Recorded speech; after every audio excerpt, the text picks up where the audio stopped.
आज के इस दिव्य कार्यक्रम में हमें सहभागी बनाने के लिए मैं यहाँ पूर्व वक्ता, इस क्षेत्र के पूर्व विधायक और हमारे बड़े ही अभिन्न मित्र, हमारे भाई माननीय उमेश चंद पांडे जी का मैं बहुत बहुत धन्यवाद करता हूँ।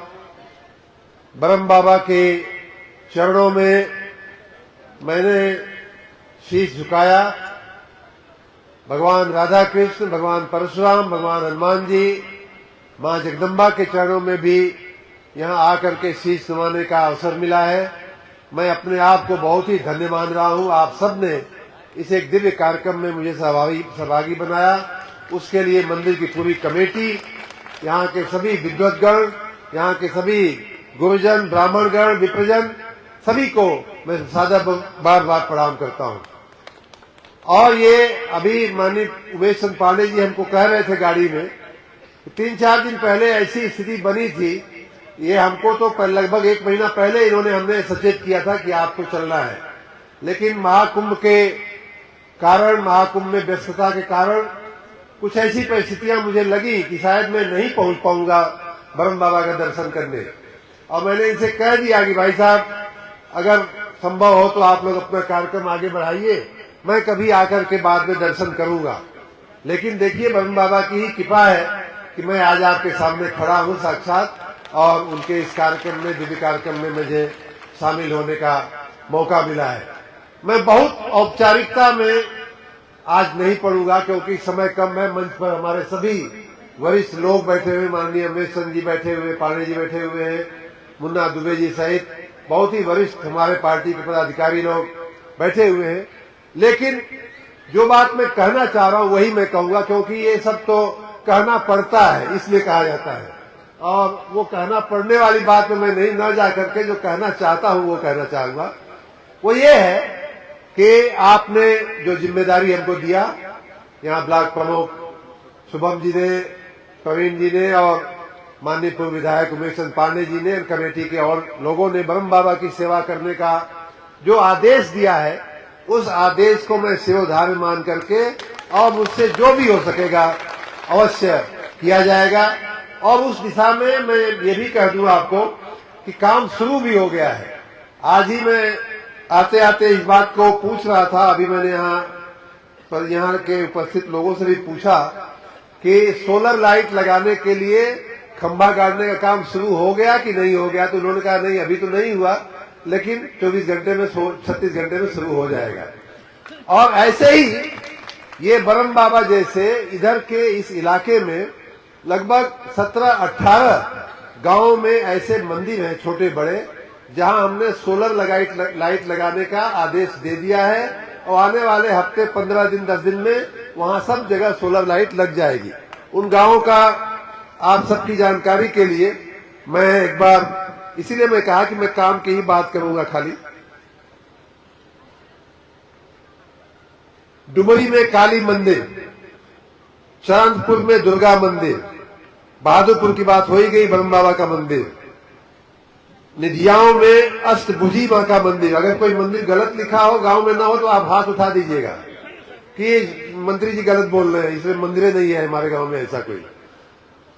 बहादुरपुर निधियाओं में अष्टभुजी मां का मंदिर, दुर्गा मां का मंदिर, शेखपुर में शिव मंदिर, काठ तलाव में शिव मंदिर, कंदरापुर में डी बाबा का मंदिर, लखनऊ में शिव मंदिर, गुरमाह में ग्राम सभा गुरमाह, म्यारी में शम्मे माता का मंदिर, ढिलई फिरोजपुर में पार्क और भारत माता का मंदिर, पहाड़ीपुर खिरिया काली में मंदिर पे काली मंदिर पे सौर लाइट, मरियादपुर में काली मंदिर, सुकुल पट्टी में बुढ़वा बाबा का मंदिर है, नेमडाह रोड पे सौर लाइट, नेमडाह ग्राम सभा नेमडाह में डांड में रोड पर सोलर लाइट। यहाँ कोई गांव सभा सऊदी भी है, हमको आश्चर्य हुआ सुन करके। सऊदी है, गलत तो ना लिखल है ना, हवे ना। तो सऊदी में रामलीला मैदान है, वहां ब्रह्म बाबा का स्थान है, वहां भी सोलर लाइट। बन पोखरा में शंकर भगवान का मंदिर, बहोरनपुर में हनुमान मंदिर और तिघरा में दुर्गा जी का मंदिर। एक और मंदिर, कुल 18 मंदिर भैला है, जहां पहला काम सोलर लाइट लगने का काम आज से शुरू हो जाए। आने वाले 10-15 दिन में ये पूरा भी हो जाएगा। भाइयों बहनों, मधुबन का जो इलाका है, आप सच मानिए तो आप कोई पूछेगा, हमारे घर में भी इस बात का बड़ा विरोध हुआ था कि आईएएस की नौकरी है, अच्छा खासा प्रधानमंत्री कार्यालय का आराम है, मुख्यमंत्री से लेकर प्रधानमंत्री कार्यालय में भगवान ने मौका दिया है काम करने का। लोग आगे पीछे सलूट मारते हैं, आगे पीछे सलाम मारते हैं। बड़े बड़े नेता, बड़े बड़े मंत्री आके प्रधानमंत्री कार्यालय में आपसे मिलने की 2 मिनट के लिए वो करते हैं। क्या जरूरत है ये सब छोड़ के राजनीति में आने की? हमारे घर में सच मानिए तो 1 महीना बड़ा मामला गड़बड़ रहा, जब मालूम पड़ा कि ऐसा कुछ करने का इरादा है। हमने ये कहा कि भाई, जिस मिट्टी ने, जिस सरजू नदी के किनारे के गांव की हमारी माँ थी, सरिया गांव की, गौरी घाट के पास के, जिस माँ ने हमको जन्म दिया, उनके आशीर्वाद से हम 32 साल आईएएस की नौकरी किए। क्या हमारा कोई फर्ज नहीं बनता है कि सरजू के किनारे आने वाले गांवों की थोड़ी बहुत सेवा किया जाए? क्या हमारा कोई फर्ज नहीं बनता है कि मधुबन में, फतेहपुर मनाओ में, जिन गांवों में बिजली नहीं पहुंची है, सड़क नहीं पहुंची है, पानी नहीं पहुंचा है, दवाई नहीं पहुंचती है, उन गांवों की कोई सेवा न किया जाए? 32 साल का 34 साल 35 साल नौकरी करेंगे और कितना करेंगे? तो इसीलिए सच पूछिए तो मधुबन जैसे इलाके की सेवा के लिए ही हमने आईएएस की नौकरी छोड़ करके आपकी सेवा में हमने राजनीति ज्वाइन किया है। और दूसरी बात बता दूं कि जैसे ही मैं राजनीति में आया, वैदिक ब्राह्मण, वैसे ही, हाँ मैं बोलूंगा, जैसे ही मैं राजनीति में आया, आप सबको मैं जनवरी फरवरी महीने में हमको विधायक बनाया गया, मैं विधायक बना। और मई जून जुलाई के महीने में इधर के इलाके में खूब बाढ़ आई थी। सुग्गी चौरी से लेके अपना जो एक पूरा जो कटान वाले जो गांव है, सरजू के किनारे के जो गांव है, उन सभी गांवों में बहुत तेज सरजू नदी में बाढ़ आई थी। और उस बाढ़ को देखने के लिए हम अपने राजनीति में आने के 2-3 महीने के अंदर सबसे पहला अगर काम हमने किया था तो सुग्गी चौरी के दवाखाने को विकास करने का काम, और उधर का जो गांव में सरजू में कटान हुई थी, उन गांवों का कटान से बचाने का काम, बाढ़ पीड़ित जो लोग थे उन लोगों की सेवा करने का काम किया। उसी प्रकार उसके बाद के साल में भी गौरी घाट में हम आए थे, मधुबन भी आए थे। उस साल भी, हर साल ही बाढ़ आती है तो बाढ़ पीड़ितों को बहुत सारी राहत सामग्री हम लोगों ने बांटा था। अभी इस साल जुलाई अगस्त में मुझे लगता है कि आकर के दुबारी में कोई कार्यक्रम हुआ था, दिग्विजय राय जी थे, दुबारी में हम लोग गए थे बाढ़ के समय। तो वहां उस समय जाकर के भी हमने बाढ़ पीड़ितों के आंसू पोंछने का हमने भरसक प्रयास किया था। आज आप लोगों के निमंत्रण को सम्मान देते हुए हमारे राज्य सरकार में मंत्री और हमारे बहुत ही प्रिय मित्र कृपा शंकर दयालु जी जो है, अभी मंदिर में जा रहे हैं माता का, भगवान का दर्शन करने, ब्रह्म बाबा का दर्शन करने, और उनका भी हम लोग स्वागत करेंगे मंच पे। बहुत बहुत स्वागत है माननीय दयाशंकर दयालु जी का। मैं बता रहा था कि जो मेरे मन में भावना थी कि लोगों की सेवा करना, लोगों के पास जाकर के उनके दुख दर्द में, अपने क्षेत्र के, अपने लोगों के, अपने जिले के, अपने जवार के, अपने गांव के, अपने ननिहाल के लोगों की सेवा करने का भी थोड़ा मौका मिलना चाहिए जीवन में। दुनिया में तो बहुत काम कर लिया, देश में, दुनिया में, दूसरे राज्यों में, अपने एरिया में, अपने क्षेत्र में। और मैं सच बता रहा हूं कि कोई ऐसा, मुझे 3 साल ही हुआ अभी राजनीति में आए हुए, 4था साल अभी पूरा नहीं हो रहा है, कोई साल ऐसा नहीं बचा है कि जिस साल में बाढ़ पीड़ितों के, बाढ़ के समय में आकर के किसी न किसी गांव में जाकर के बाढ़ पीड़ितों के साथ मैं खड़ा नहीं रहा। उसी के साथ सुग्गी चौरी के दवाखाने का विकास, यहाँ जो है इस क्षेत्र में पूरा मधुबन विधानसभा की हम बात नहीं करेंगे, मधुबन नगर पंचायत की भी आज मैं बात नहीं करूंगा, क्योंकि वो शहरी क्षेत्र है। दोहरी घाट नगर पंचायत मुझे अभी जाना है वहां, तो वहां की बात मैं वहां करूंगा।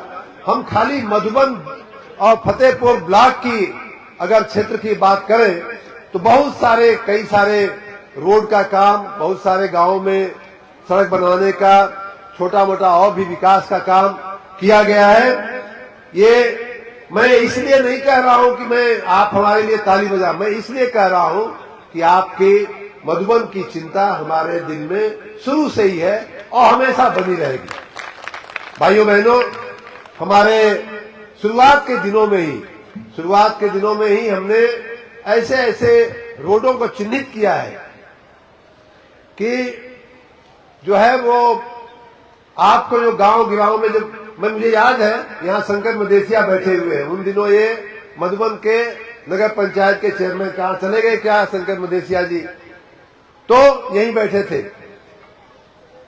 हम जब मधुबन आए तो दो समस्याओं की तरफ उन्होंने हमको ध्यान दिया था। एक तो कहा कि साहब मधुबन से जब गांव की तरफ जाते हैं, दुबारी की तरफ जाते हैं, फतेहपुर की तरफ जाते हैं, दूसरे गांव में जाते हैं, तो जो गांव के रास्ते हैं उनकी बड़ी हालत खराब है, तो उनको जो है कृपा करके आप कुछ करके ठीक करवाइए।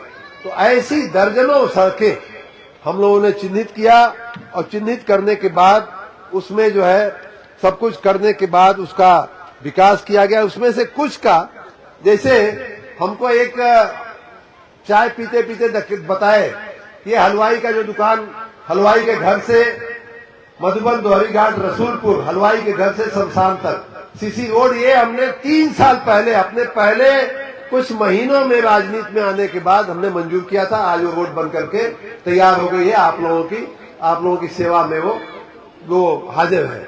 उसी तरह से मधुबन महुआ बारी से कोटिया गांव जाने वाला चक्रोड, ये उन दिनों 3 साल पहले की मैं ये लिस्ट पढ़ रहा हूं। अभी की अगर लिस्ट पढ़ूंगा जिन पर काम या तो चल रहा है या तो पूरा हो गया है, तो बहुत बड़ी लिस्ट है, बहुत लंबा लिस्ट हो जाएगा, उतना सब पढ़ने की वो नहीं है।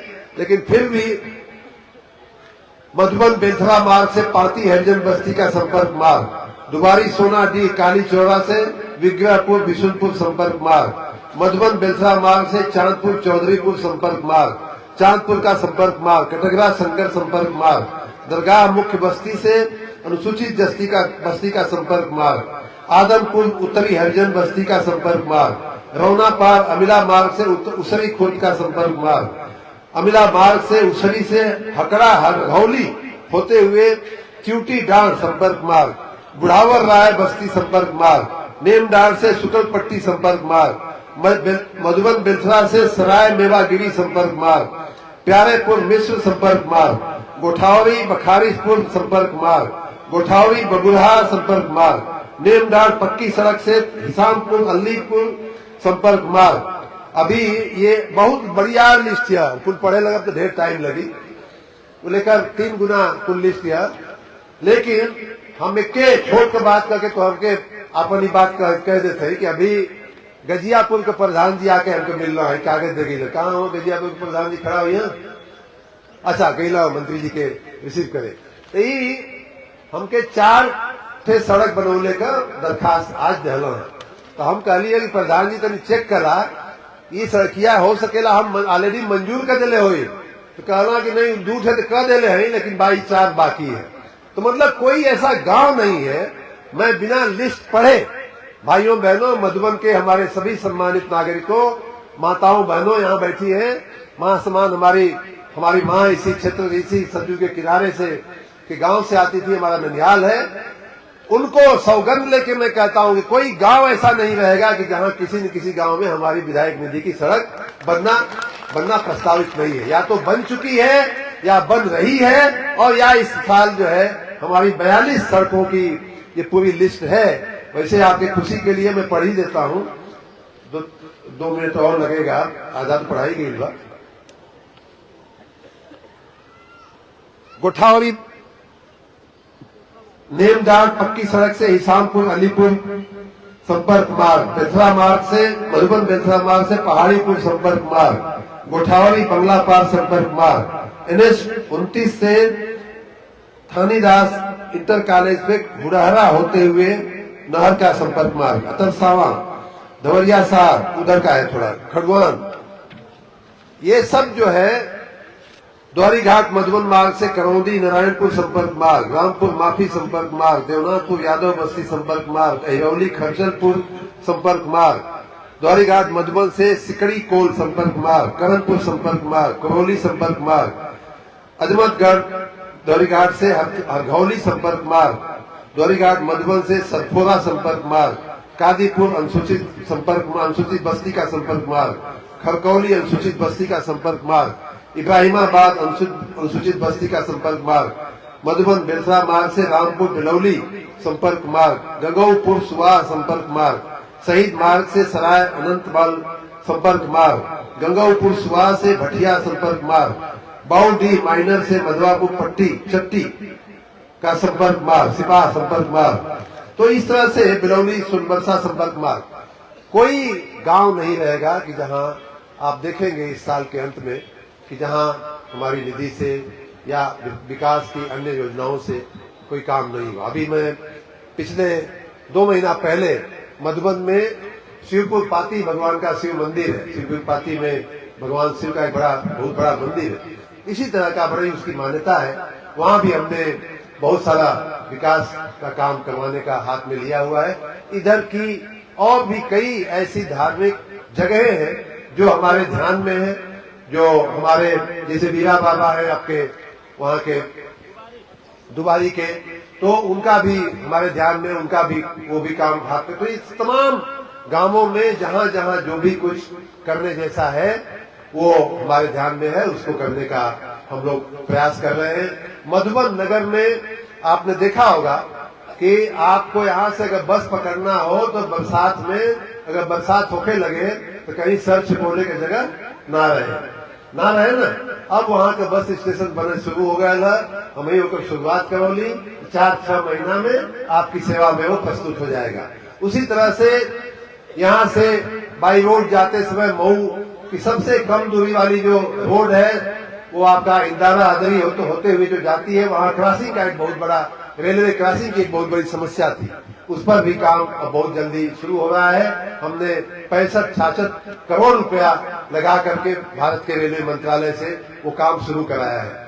हमारे ये सरजू नदी के किनारे के गांव जो हर साल कटान में आ जाते हैं, हम अपने मित्र और राज्य सरकार में आयुष मंत्री माननीय दयाशंकर दयालु जी का अपने जिले में और अपने क्षेत्र की जनता की तरफ से, अपने सभी मंचस्थ महानुभावों की तरफ से उनका बहुत बहुत स्वागत करते हैं। हमारे आप सभी तालियां बजा करके उनका स्वागत करिए। बहुत दूर से चल करके आपके इस भव्य कार्यक्रम में शामिल होने के लिए माननीय मंत्री जी आए हैं। बहुत बहुत धन्यवाद, बहुत बहुत स्वागत माननीय मंत्री जी आपका। और औपचारिक स्वागत भी किया जाएगा। मैं 2 मिनट में अपनी बात पूरी करके और आगे का कार्यक्रम में माननीय मंत्री जी के हवाले करके मैं थोड़ा उनकी आज्ञा लेकर के निकलूंगा। भी आप लोगों को मैं बता रहा था कि चाहे धार्मिक स्थल हो, चाहे बाउंड्री हो, चाहे रोड हो, चाहे पोखरा हो, कहीं कोई चिंता करने की, संकोच करने की आवश्यकता नहीं है। ये सब कुछ आपका दिया हुआ है, सब कुछ आपके भरोसे है, सब कुछ भगवान की इच्छा से, सब कुछ ब्रह्म बाबा की कृपा से है। इसमें न हमारा है कोई, न किसी विधायक का है, न किसी मंत्री का है, सब कुछ गोपाल का होता है और सब कुछ जनता की सेवा के लिए हम लोग अर्पित करेंगे। एक एक गांव में, एक एक क्षेत्र में जा करके आप लोगों की सेवा करने की हमारी मंशा है। मैंने जैसा बताया, इसी के लिए, इसी सेवा के लिए, इसी सेवा के कार्य के लिए, जनता के आंसू पोंछने के लिए ही मैंने एक अपनी बड़ी नौकरी को छोड़ करके आपकी सेवा में मैं आया हूँ। और इसलिए मैं अपनी माँ की सौगंध खा करके कहता हूँ, जो इसी सरजू के किनारे की रहने वाली थी, उनकी सौगंध खा के कहता हूँ कि आपकी सेवा में कहीं कोई कमी रखी नहीं जाएगी। जो भी हो सकेगा, जो भी करने जैसा होगा, वो मंदिर हो, चाहे सड़क हो, चाहे पोखरा हो, चाहे बिजली हो, चाहे पानी हो, सारे काम जो है वो किए जाएंगे। अभी मैंने सड़क के काम बताए, बिजली विभाग को लेकर के थोड़ी चिंताएं रहती है, मैं भी चिंतित रहता हूँ, सुधार करने की लगातार कोशिश कर रहा हूँ। लेकिन बिजली जो आप जानते हैं कि हफ्तों 10-10 दिन नहीं आती थी, उसकी जगह तो आ रही है, बिजली आ रही है। और आपके इस मधुबन क्षेत्र में मैं बताऊं तो 190 ट्रांसफार्मर पिछले 1 साल में 1.5 साल में बदले गए हैं। या तो उनको उचित किया गया है या तो उनको उनकी क्षमता उनको नए बदले गए हैं। ये 23-24 में, उसी तरह 22-23 में भी लगभग 21 ट्रांसफार्मर आपके उच्चीकृत करके हम लोगों ने आपकी सेवा में डाला है। इस साल का भी काम बहुत सारा काम, नए सब स्टेशन बनाने का, नया ट्रांसफार्मर लगाने का काम जो है वो चल रहा है और आपकी सेवा में वो सब कुछ अर्पण होगा। आपने हमें इस दिव्य कार्यक्रम में बुला करके हमारे ऊपर, मैं आपके ऊपर कोई उपकार नहीं कर रहा हूँ, आपने हमारे ऊपर उपकार कर, देखिए सरकार का खर्चा, गाड़ी सरकार की, पेट्रोल सरकार का लगा और हमको ये बुलाए, यहाँ हम आए और एक ब्राह्मण ने हमको आशीर्वाद दिया है ब्रह्म बाबा के नाम से, तो सफल होगा, सच होगा, निश्चित रूप से सच होगा कि आप और ऊंचाई पर जाइए। बताइए इतना कम खर्चा में इतना बढ़िया आशीर्वाद कहीं मिली? जवन खर्चा हो सरकार का, हम तो है ही हो ना, जवन 100-200 रुपया ब्रह्म बाबा की चढ़ौली है, बस उतने खर्चा हमें पॉकेट का है, बाकी कुल सरकार का। अब सोचा, और ये एक और इसमें बात है कि कहा गया है कि विप्रा प्रसादा धरणी धरोहम, भगवान राम ने, रामायण में भगवान राम के मुंह से कहवाया गया है कि विप्रा प्रसादा धरणी धरोहम, विप्रा प्रसादा कमलावरोहम, विप्रा प्रसादात अजितो जितोहम, विप्रा प्रसादात नम्र राम नामो। भगवान राम ने कहा है कि विप्रों के प्रसाद से ही जो भी मेरे पास है, सीता लक्ष्मी जैसी सीता उनकी पत्नी है, राज सुख है, धरणी का राजा हूँ, राम का नाम हमारा महिमामय है, इन सब के पीछे उन्होंने कहा है कि इन सब के पीछे विप्रों का प्रसाद है। तो मैं एक बार फिर से यहाँ उपस्थित सभी विप्रजन का, इस मंदिर के सभी सेवकों का, सभी कमेटी के सभी सदस्यों का एक बार फिर से चरण वंदन करते हुए अपनी बात पूरी करता हूँ। बहुत बहुत धन्यवाद, बहुत बहुत धन्यवाद।